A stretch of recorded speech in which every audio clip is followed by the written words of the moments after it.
Hello everyone. Today let's take a look at the formal letter, which is a very important part of the English language paper at the ICSE examination.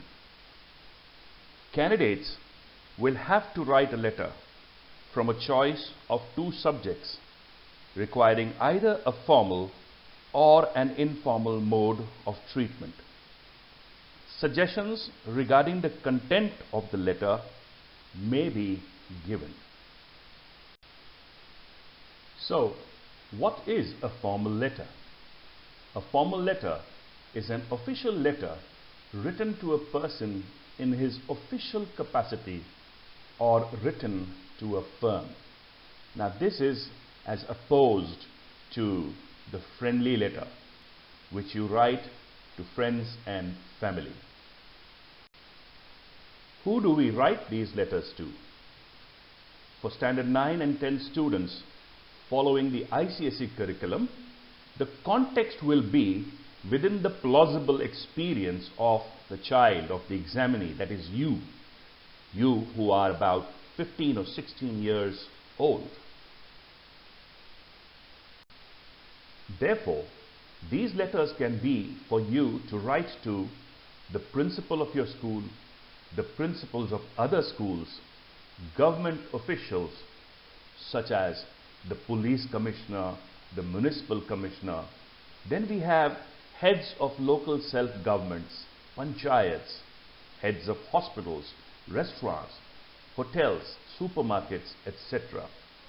within the plausible experience of a 15 or 16-year-old child. Now let's look at the marking scheme for the formal letter. The letter carries 10 marks in full, which is divided into 3 parts: format, content and expressions. For the format, you are awarded 3 marks, content 2 marks and expressions 5 marks. Later in the presentation, we will look at all these 3 components separately. First, let's deal with the format of a formal letter. To begin with, you have to write the sender's authentic address, for which you will be awarded half a mark. I say authentic because it should be realistic and not unrealistic, such as supposing you stay in Patna or Delhi and you write Baker Street. It sounds a bit unrealistic. So stick to your authentic address. The address should be written close to the left-hand side margin. 15 Himadri Apartments, Patliputra Colony, Patna. Look at the punctuation marks and take very careful note of it. Comma, comma, full stop. Follow that order. Comma, comma, full stop. Next, you must learn how to write the date, for which you will be awarded half a mark. Take a look at the date in the presentation. 12th May 2020. Do not use just any style of writing the date. Use the style as in this presentation. To repeat, 12th May, 2020. Remember, the month in the date should be written in full. No short forms. For example, Jan, Feb. And you will not be awarded marks if the year is not written. Next, on the same side as the sender's address and after the date, you must write the receiver's address, for which you will be awarded half a mark. This also should be close to the left-hand side margin. First, you write the post, the designation. Here it is the chairman. Then you write his office, Patna Municipal Corporation. Then the street, Budh Marg, and of course followed by the district, Patna. So this is the receiver's address. The chairman, Patna Municipal Corporation, Budh Marg, Patna. Take a look at the punctuations once again. Comma, comma, comma, full stop. Comma, comma, comma, full stop. Another important aspect of letter writing is the salutation. And in the formal letter, for the salutation, you are awarded half a mark. And it is written as in the presentation. Dear sir, if it's a man, or dear madam, if it's a woman, a male or a female. Note, it is incorrect to write both dear sir and madam. After the salutation comes the body of the letter, which we will deal with after we finish with this part of the format. The last part of the format is where you put down the subscription, for which you will get 1 mark. The subscription is as in the presentation, a 3-line subscription thanking you, yours faithfully, Amit Kumar, the writer. Thanking you, yours faithfully, Amit Kumar. Remember, a surname has to be written in the formal letter. If no surname is mentioned, no mark will be awarded.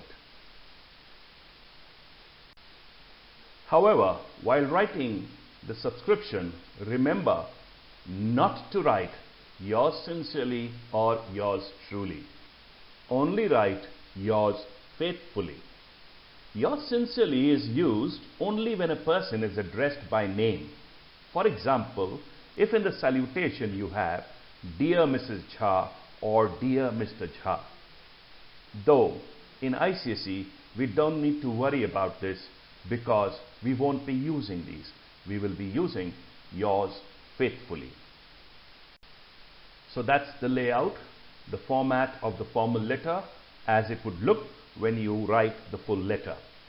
15 Himadri Apartments, Patliputra Colony, Patna, that's the sender's address. It should be authentic and you will be awarded half a mark for it. Then comes the date for which you will be awarded half a mark, 12th May 2020.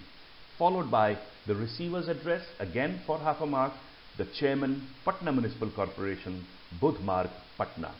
Then comes the salutation, Dear Sir, or if it's a lady, Dear Madam.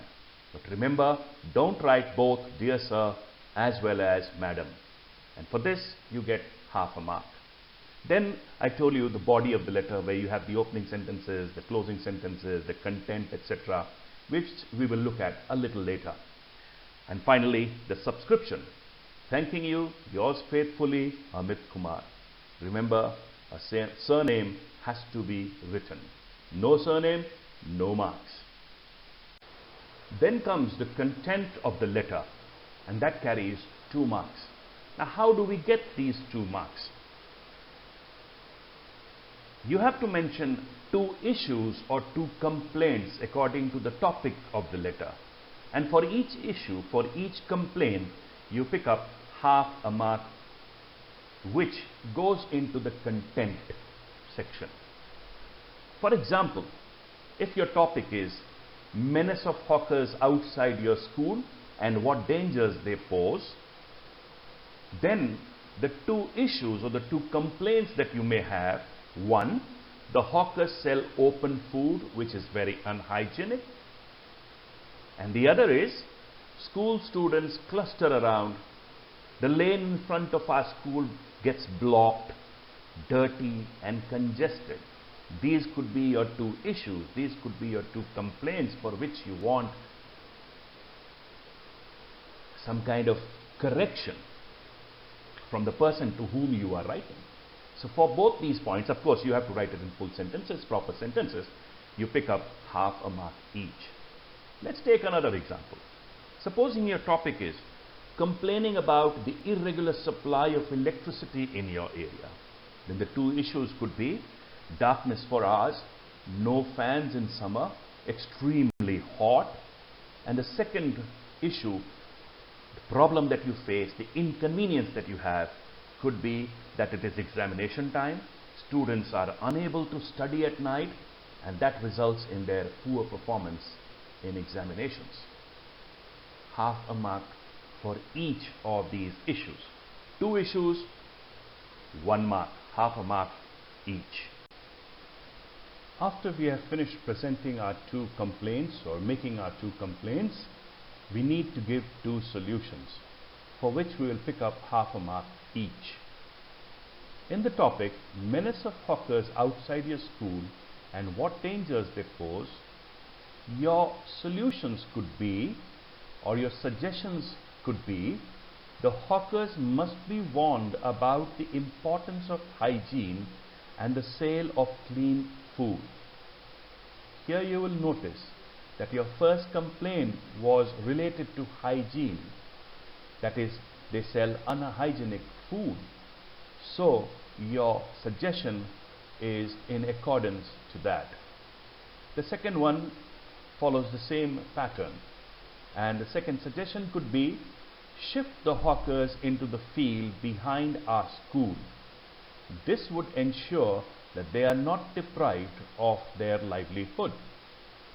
In the next example topic, complaining about the irregular supply of electricity in your area. If you remember, the first complaint you made was of long power cuts. So here you could have the first suggestion as ensure regular, uninterrupted electric supply at all times, especially during exams, or you may say during the summer.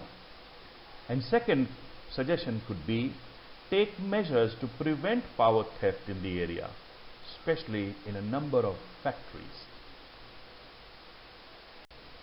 We did the format, then we did the body or the content, and now the last part of the formal letter is the expression, for which you pick up 5 marks. Always use a formal tone while writing a formal letter. Since a formal letter is usually written for official reasons, avoid using informal language. This means that you should use words such as please and kindly, but avoid using words such as cool and awesome. Nothing in such letters should be personal or intimate. Furthermore, be precise and to the point. Be sincere, polite, and courteous in your tone.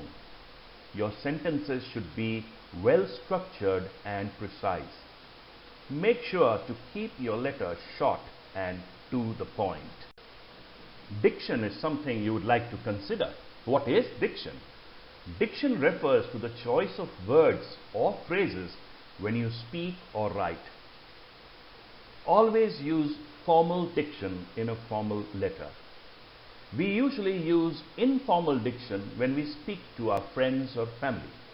But when writing a formal letter, make sure to avoid the use of contractions such as isn't and won't and other slangs.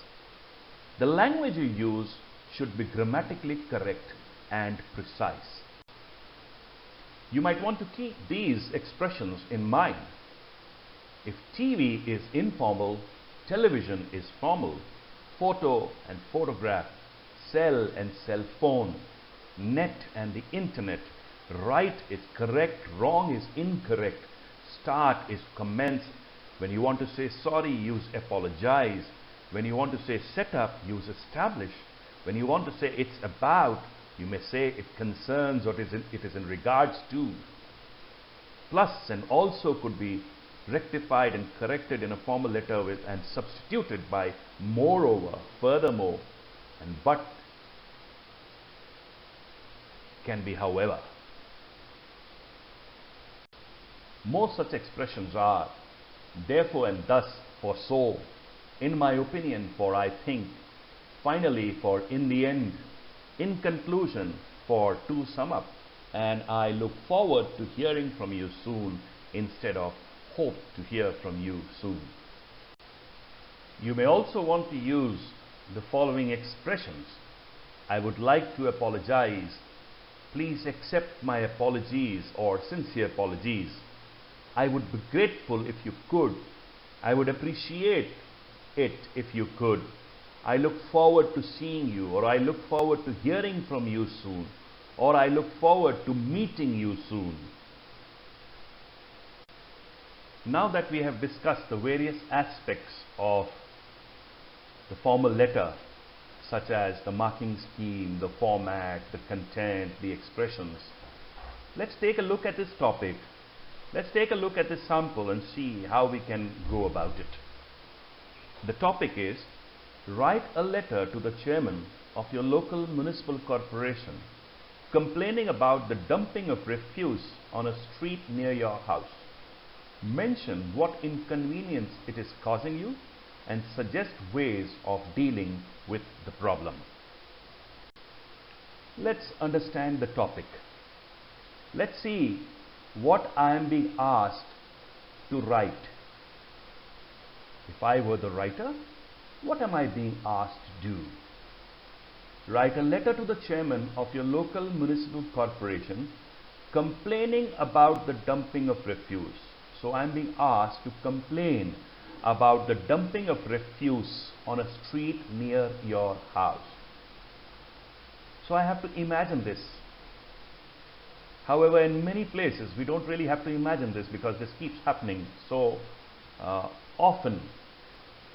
But in case it doesn't happen in my locality, I've got to imagine this. I have to imagine that people are dumping their refuse on a street very close to my house. And I need to complain to the chairman of the local municipal corporation about it. Furthermore, mention what inconvenience it is causing you. This is for the content. 2 points of inconvenience. Remember, we talked about issues or complaints. So we have to get 2 points of inconvenience which is being caused to me because of the dumping of refuse on a street near my house, and suggest ways of dealing with the problem. Here comes the presentation of my suggestions, solutions. So again, 2 points. How to deal with the problem. Now we saw the topic, we understood what we have to do, we know how to write the format of a formal letter. Now we need to begin writing the letter itself.